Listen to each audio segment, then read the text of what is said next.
Welcome to the Industry Experts Panel at PortfolioWealthGlobal.com. My name is Michelle Holliday. Today we are being joined by one of the voices of reason in today's debt-based Western world, Miss Lynette Zang. Lynette is joining us from her headquarters in Arizona to discuss many topics, including gold. For our audience, make sure to remember to download our free report that Tom Beck has prepared on gold ownership at PortfolioWealthGlobal.com/Gold Playbook. Lynette, welcome to the show. How are you today? I'm excellent, and it's really a pleasure to be here, Michelle. Thank you so much. Oh, it's an honor to have you. You're fabulous. We are so excited. We're going to start with the first question. The first one's probably the most important one. When did people first start to use gold and silver as money? Well, there was kind of a transition, but even going back into its use as money, but going all the way back like 4,000 years, 6,000 years, people have always used gold to display wealth. So it wasn't used as money, but it would have been used as a crown. Look at all the burials that they did with the gold in Egypt, etc. And an interesting property of gold is that it is indestructible.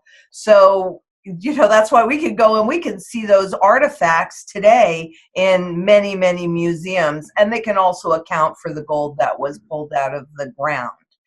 I can't tell you exactly the moment that they used gold as money.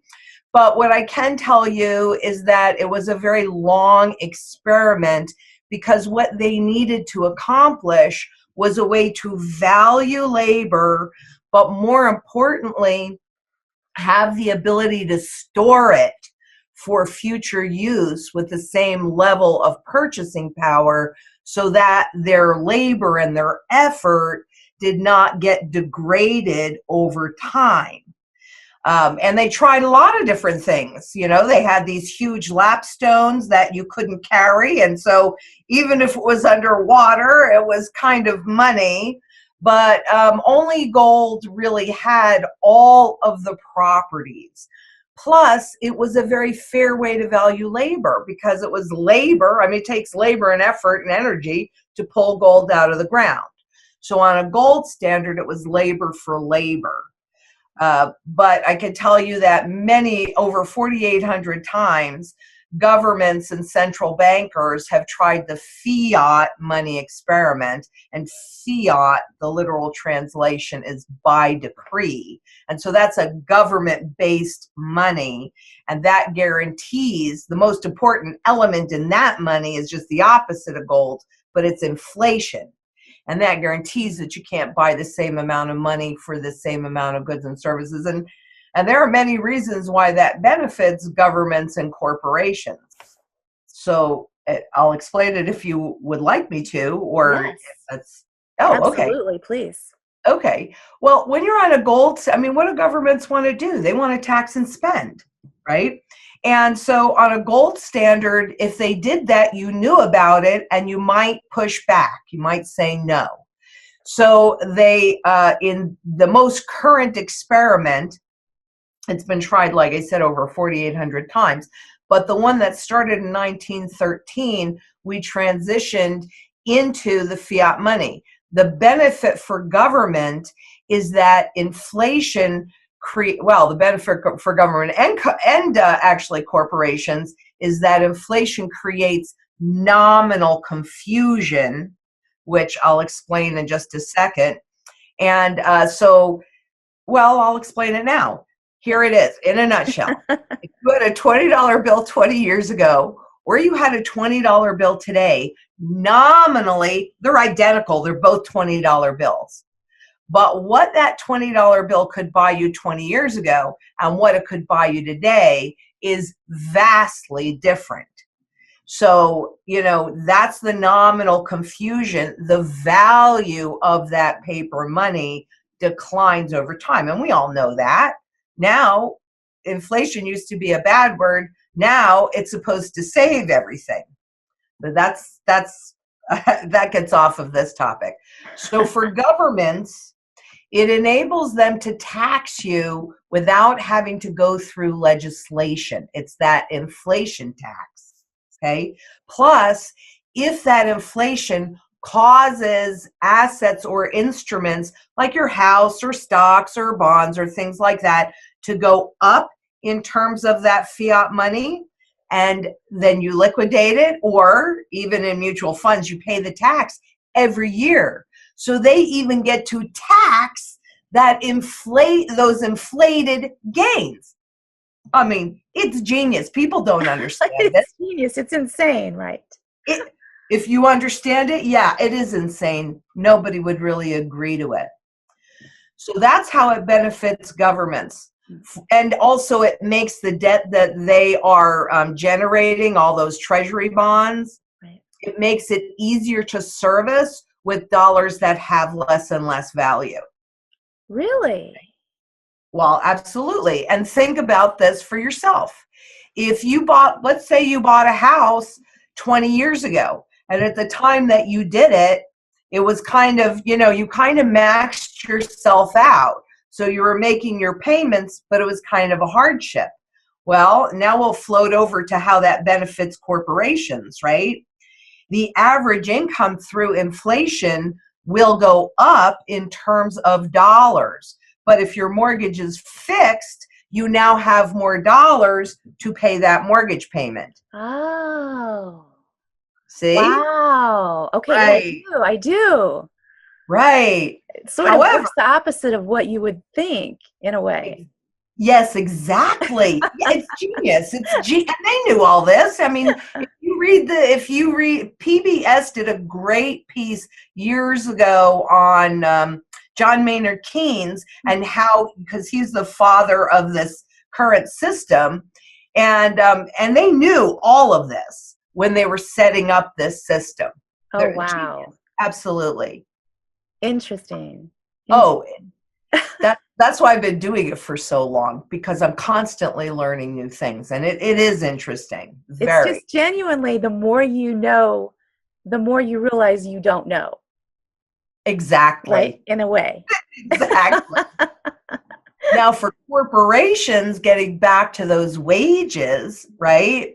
So they give the average worker more, right? Wage inflation. However, it never keeps pace with inflation.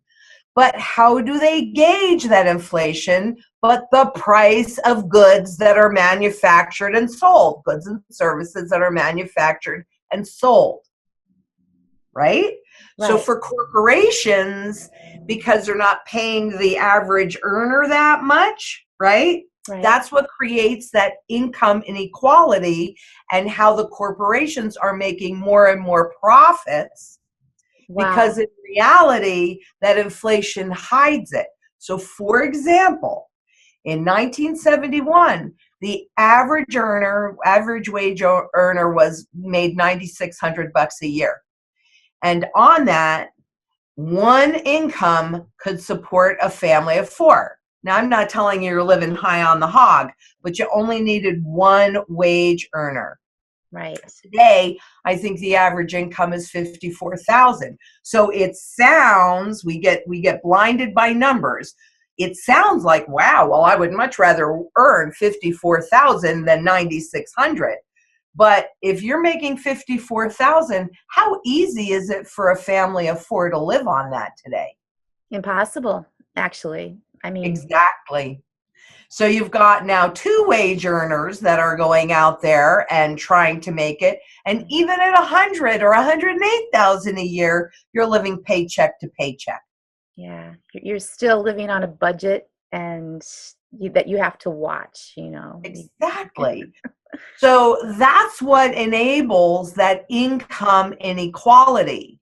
And the interesting parallel is that when this new experiment with inflation that started in 1913, in 1929, 1928, just before the stock market crash, the income inequality was the same then, pretty much the same then as it is today.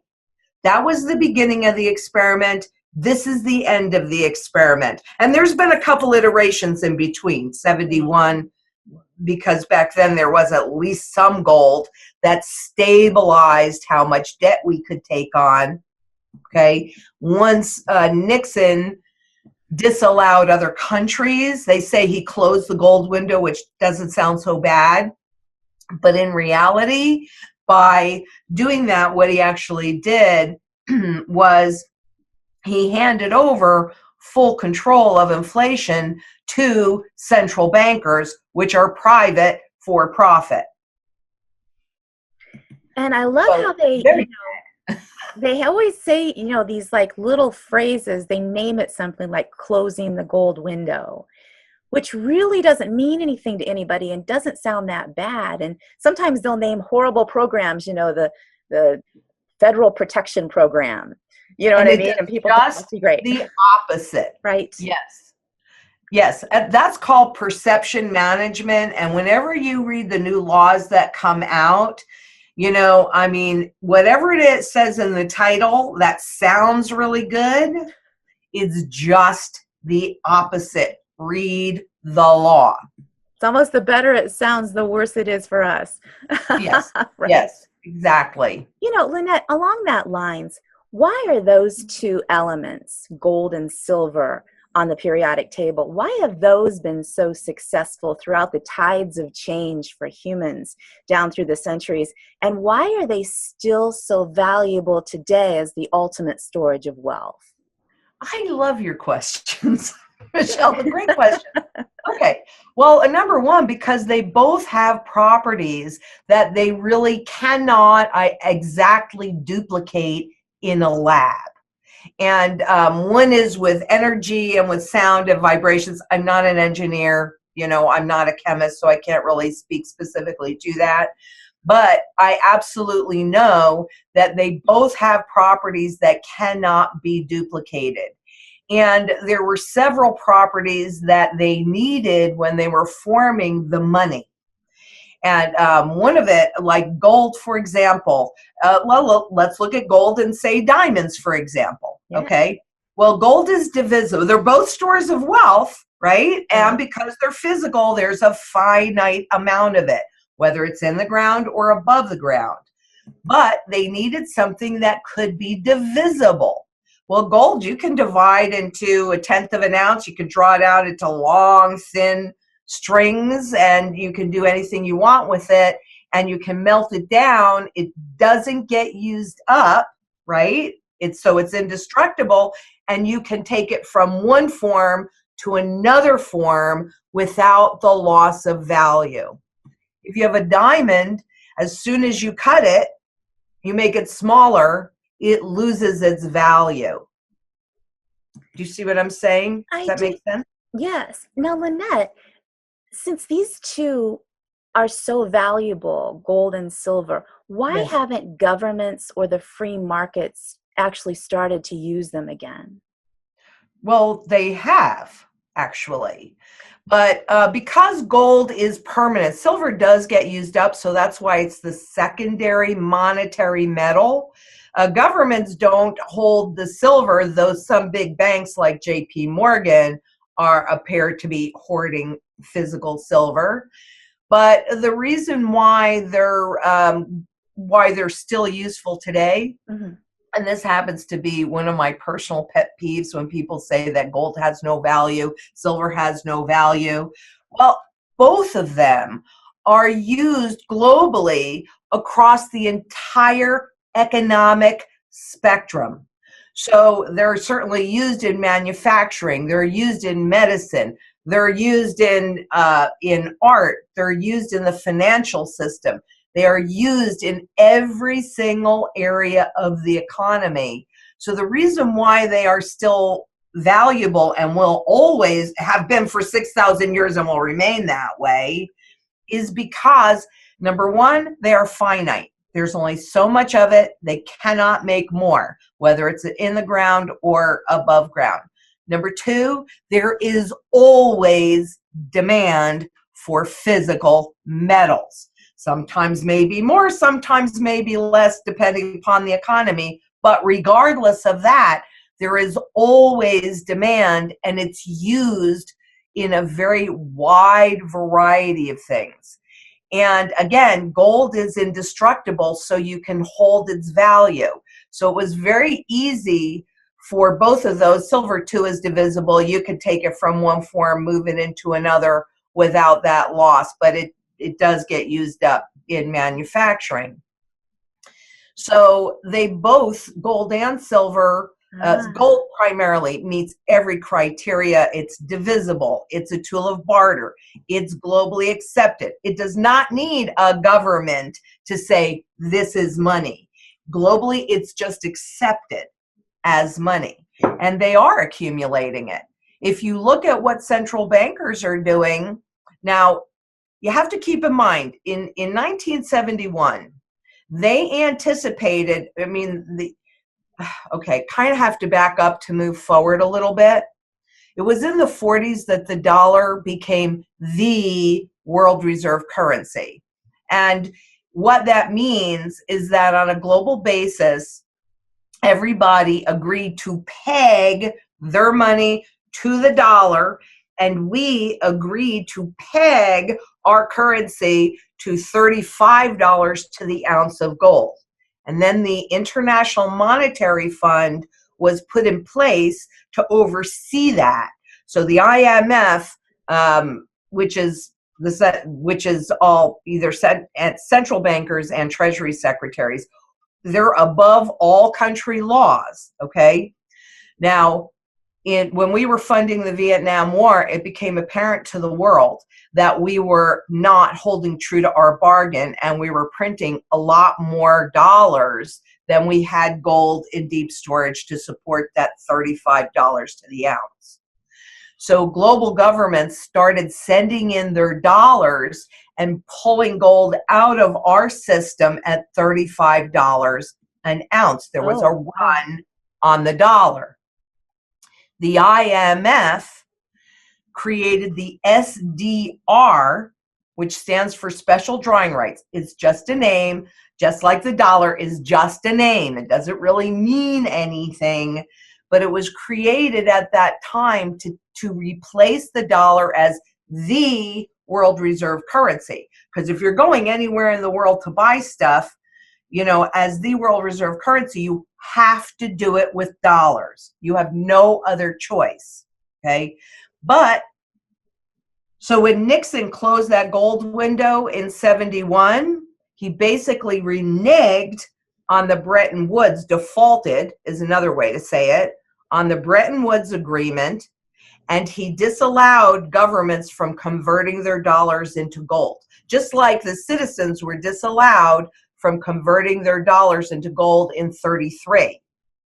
Okay, so it sort of happened in chunks over periods of time, so that mostly people don't understand that anything is happening, when in reality, lots of things are happening. Oh my gosh. Just not paying attention to it. So, gold remains a store of value, and they knew this was going to happen. So that's when they created the gold spot market. Now, people look at Wall Street. This is amazing to me. People look at Wall Street, and if it says that gold is worth, $1,300 an ounce, or, $600 an ounce, or the stock market's worth 24,000 on the Dow, or 27, whatever, they just go, oh, well, that must be true. Well, in reality, pick up any paper on any given day, and all of the same players, because there's not really a lot of them, are being fined for manipulating every market, every single market. So they created the spot market with the absolute intention of generating enough volatility in the gold market to keep people away from it specifically. And I don't know how much you've watched this, but I could tell you, now obviously I haven't looked at every single time, but in my personal experience, and I've been in this industry for a very long time, every time there is something negative that occurs, whether you know that it's negative or you don't know it's negative, the general public, gold gets whacked. Right. It's easy to do through the spot market contracts that cost them a whopping $1.50 to control 100 ounces of gold, which right now would probably be, somewhere between $13,000 and $14,000. $1, and that's leverage. Wow. It's 5,000 ounces of silver and 500 barrels of oil. $1.50. Now, if you're a central bank, that's the regular banks. If you're a central banks, it's $1.10. Oh, wow. And anybody can Google that on the CME. Just go in, just Google CME, central bank program, gold, silver, whatever. It'll pull it all up and you'll be able to see it for yourself. Don't take my word for anything. It's amazing. All that information is out there that's just mind-blowing information. But if you don't know it and you don't know to look for it or where to look for it, it's just sort of hidden there, and they can just say, well, it's out there. Told ya. Public knowledge. That's all right. you had to do was look it up, right? Yeah, exactly. That's basically the difference. I don't have any insider information. Okay, there's nobody calling me up and saying X, Y, Z. Hey, Lynette. I can't prove it. I do not say it, but I do read not every single one, but I probably get about 20 or 30 reports from the International Monetary Fund every day, and I glance through them to see if it's dealing with the monetary system. I actually read the reports. I read the reports for the Bank of International Settlements, which is the central banker's central bank. And my very favorite website, so you guys might want to write this down, just Google Federal Reserve FRED, which stands for the Federal Reserve Education Department. Oh, okay. And it gives you all sorts of wonderful graphs. Now, look, they jury rig things so that they don't change behavior, they change formulas. But even so, almost nobody goes on their website. So I think it's a little more honest. And according to them, we've lost 96% of the original value of that dollar. But they've done it over 100 years. That's that 2% inflation target, which they're going to get rid of the target and just kind of go for pricing is what they've been talking about, which they can do once they get us off cash.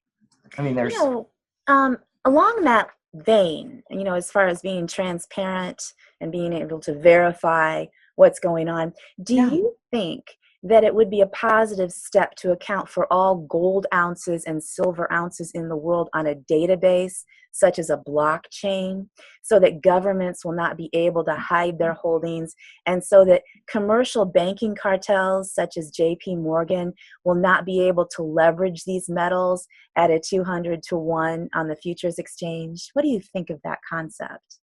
I actually don't like that concept okay. at all. Please because okay, well, first of all, what Wall Street really does is create products, okay? Mm-hmm. And then they create products from products. So using Bitcoin as an example, okay, there was a 96 NSA white paper on developing the cryptocurrencies. And if you look at the index and you listen to the verbiage, I mean, there's so many similarities, it's ridiculous.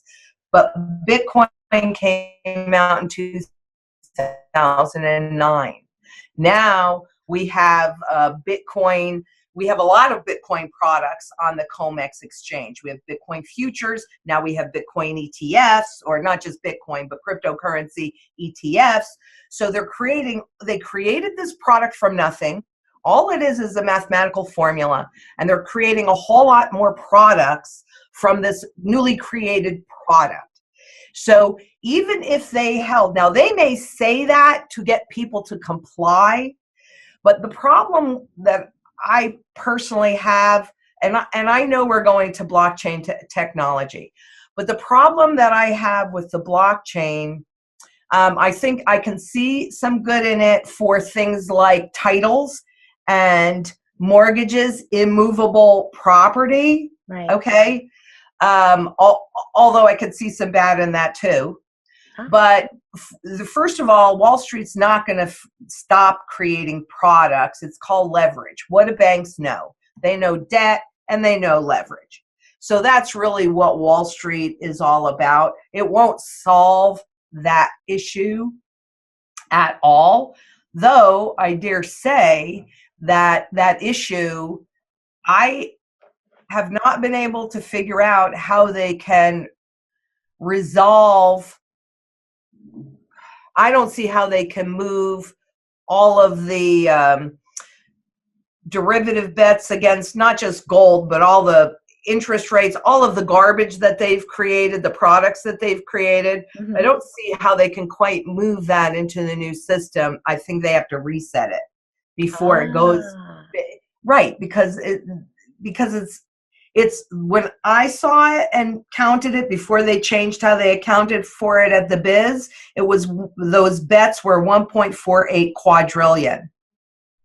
So, right, quadrillion. Wow. Right. You got me with that word. I was like, whoo. And that was about 3 years ago, and then they changed the formula, so they've hidden it, and I mean that's a whole discussion on derivatives, an important discussion, I will say, because I'm 100% certain that's what's going to topple the system. Derivatives. But oh yeah, derivatives, absolutely. Very scary. They are scary because they're opaque, and all of the new technology and new accounting rules are about making them more and more opaque. So no, I would not be, you're not, I can't say this absolutely because you never ever know, but I would never, ever, ever, ever volunteer to put any of my personal property onto a blockchain. I would never do that. Okay. Ever. Part of the reason why they want us to hold all of our wealth on a blockchain is because it opens up the markets. Okay. The example would be like the Chinese company AC Chain that is digitizing all tangibles. That's their goal, to digitize all tangibles. And in other words, that means that to hold the title of this asset on a coin, okay, they bought property in Texas and they converted that property into a coin. In their white paper, they explained it like this. Let's say that they anticipate that property to go for $275,000. Okay, so if you have 275,000 of those coins, the AC coin, you can buy that house. But let's say you hold title to that. Those coins are broken down into $1 increments, and then they are married to a Visa or a MasterCard. So now when you go out shopping, how easy would it be to convert the equity in your home or in your gold or in anything that you have invested in, and you go, oh, I really like that dress, and you spend it. The key is that over time, the easier and easier and easier that they have made spending money be, the more money that people spend, and they really don't even understand what money is. So today, people just think of it as simply as a tool of barter. We are in a consumer-driven economy, and we got to get people to consume. So you see the savings rate at I think it's the lowest level that it's ever been in this country, or it's close if it's not exactly there. They don't want people to save. That's what the cryptocurrencies and negative rates are all about. Wow, right. Lynette, moving on to a separate subject. Tom Beck, the founder of our company, Portfolio Wealth Global, inside a special article which was sent to our subscribers of our free newsletter this past Sunday, wrote about a yield Armageddon and that it's coming, right? Yeah. Since inflation is likely to reach about 2.5 to 3% officially with rising rates, he sees the bonds market as collapsing by 50%, with a collective loss of more than $8 trillion, which is more than the real estate owners lost in 2008. For our audience can check out the full report on this on our portfoliowealthglobal.com website. His major message to retirees, Lynette, was to sell all bonds immediately. Do you share this doom prediction right now? What do you think? Well, I would not call it so much of a doom prediction as a typical, yes, the bond market, and let me just clarify something because again, you had mentioned it earlier, that perception management thing. A bond is debt. So is a bill and a note. Those are all debt instruments. We know that the debt is not payable. And in fact, we also know that globally, central banks, because there are not enough buyers, I'm going to come to and support what he just said here in 2 seconds. Yes. But we know that there are not enough buyers of all of the debt that the governments have been issuing. And that's enough to go into that piece. So what they've been doing, you brought up the retirees, is the central banks are now trying to reduce their balance sheet and get rid of those bonds. So where they were huge buyers of treasuries, they are not as huge buyers of treasuries anymore. And so what they've done is they've shifted those buyers into the pension market, into the retirement market. People are still told that you should own debt. You're not getting paid to take the risk. Wow. They call government bonds risk-free, but no, they are not risk-free because you, the taxpayer, are obligated, and how squeezed are you? And keep in mind, these recent tax cuts are temporary for individuals. They're permanent for corporations. So that was just to make it a little more palatable. Wow. So we got suckered in again. We're getting something here. Okay? I mean, it's ridiculous. So what I'm watching is once we breach that 3% mark, okay, then the next leg up, we've got a lot of resistance at 4%. Somewhere near north of 4% is when I believe there will be a huge derivative issue triggered. Oh. Right. So wow. It is many layers of catastrophe that absolutely must happen. So you think the 4% is the trigger? Like somewhere north of that. I don't think this 4% itself, but once we breach that level, I think we're walking on massive eggshells. Wow. Now, I definitely. I'm in agreement with him. Okay, you are in agreement with him. I'm 100% in agreement with him, yes. Wow. Do you believe that a currency crisis is also on the horizon? Well, what supports our currency? The full faith and credit of the government, right? That's what we're told. Well, let's translate that. As long as you trust them, so you have faith, you will continue to loan money to them, right? You will continue to allow them to grow more debt. So that's what supports a currency, is a government's ability to create more debt.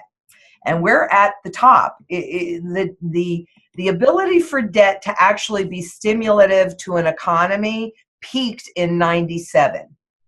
And that's also when the speculative derivative bets and all of that leverage came into play because the banks needed to earn more money. I'm not saying they didn't grow more debt since then, because they certainly have. But if you look at the monetary velocity chart on the Federal Reserve's website, that's what you see. You see we hit peak debt, and then ever since, even though we could get a few spurts here and there, that it's just been going downhill ever since. It's worse. The economic stimulation is worse today than it was during the Depression in 33. Oh, wow. Those are the facts. Even according to the Federal Reserve, those are the facts. Oh, wow. Which means it's probably worse if that's what's public. That's what they're saying. Exactly. Exactly. Right. So what they're trying to do is, well, what they're really trying to do is transition us from the current fiat money system onto a trustless. They knew that we needed a system that was trustless because in this coming currency crisis, all confidence in the currency is lost. Okay, that's what happens. That's what sends a currency into a hyperinflation. Or like any good Ponzi scheme or con game, it requires confidence. Okay, the banks, the central banks, they lost confidence in each other in January 2015. The intraday banking chart, whether banks loan to each other, that collapsed in 2008. It collapsed again the end of this year, and they have subsequently removed it. They're not even reporting on it anymore. Just like in 2006, they stopped reporting on how much the broad money supply was. I mean, you don't like what things look like? Change the formula and get rid of it. It's real simple. Nah, we don't need this anymore. You don't really need this anymore.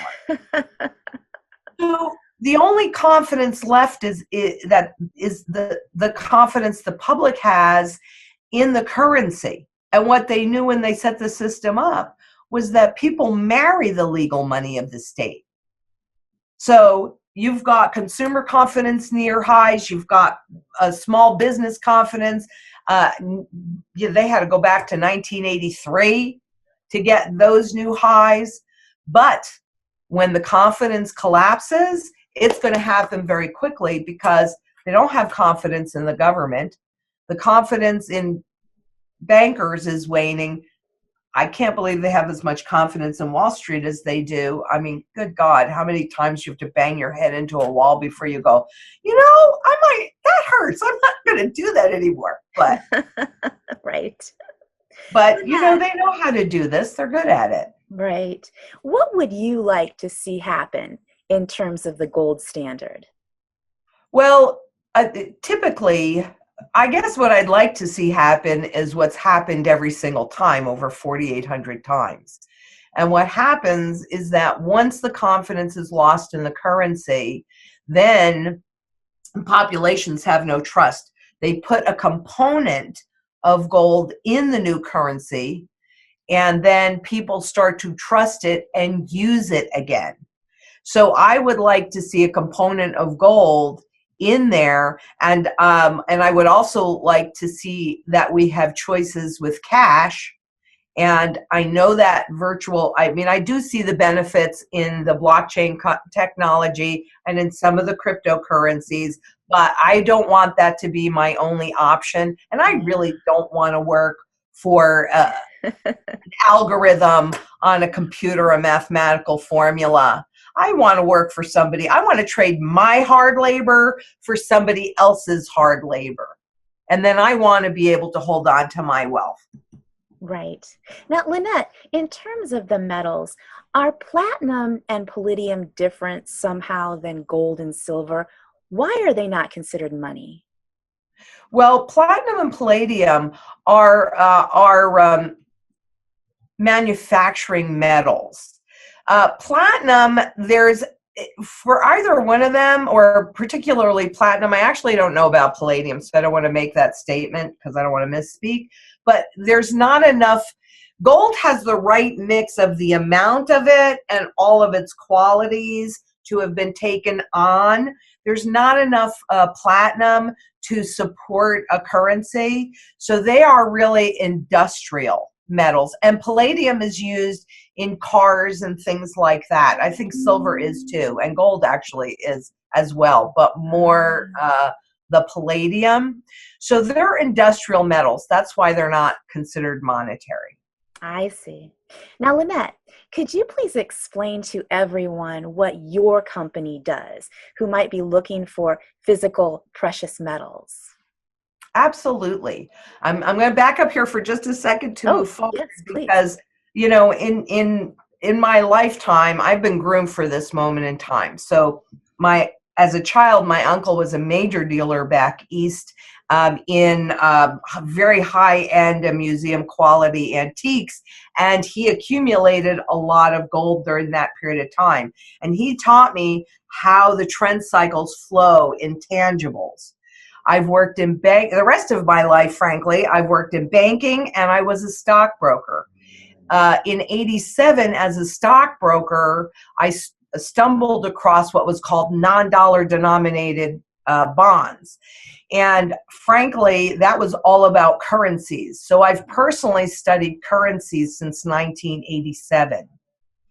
In all of this, and as a technician, I noticed patterns. So I developed a strategy based upon historically repeatable patterns that happen with all asset classes. Because at the end of the day, everything goes to its true value. It's called fundamental value, and gold and silver will as well. And so will all this garbage that Wall Street is creating. That will as well. So what we do is we only work in the physical metal, but we help clients design portfolios and strategies that actually support them. And then we're married. It's a marriage, it's a family through this entire trend cycle. And just in case something should happen with the grid and you cannot get a hold of us as our client, when you set up your portfolio, we give you an actual booklet in hard copy, all color-coded, so that if there's some reason you can't get a hold of us, you still know how to use your metals through this whole trend. Because what you really want to do, there are basically two key things that you want to do right now. You want to make sure that you can sustain your current standard of living, and mostly you use silver and some barterable, but that's a barterable position. And then you also want to take advantage of the opportunities that typically present during these transitions. And there's lots of data on that. I've done those studies myself. So that's what we do here. More than anything is really help clients develop that strategy so that they're fine and actually even can thrive through the upcoming reset. Amazing. You know, Lynette, Portfolio Wealth Global considers ownership of precious metals to be a prudent step in life. And we extensively cover the topic in our free newsletter, which is available to everyone in our audience on our website. Lynette, this has been an amazing interview. How can everyone keep up with your work, and where is your website? Well, it's itmtrading.com, and then we have a YouTube channel. So if you just put that in, or if you Google my name, Lynette Zang, I'll pop up there. But also you could give us a call at 888-696-4653. And we are super keen on education, Amazing. So we're easy to get a hold of. Lynette, thank you so much for being on the show. It's been my pleasure, Michelle. Thank you very much. It's been Keep wonderful. up the good work. Thank you. Lynette Zang, expert in what is really happening behind the scenes in today's financial world. Be sure to subscribe to our website to keep up on and receive alerts every time we launch a new guest interview with outstanding people, outstanding experts geared toward preparing us for the new millennial economy. For the Industry Experts Panel, I'm Michelle Holliday at PortfolioWealthGlobal.com.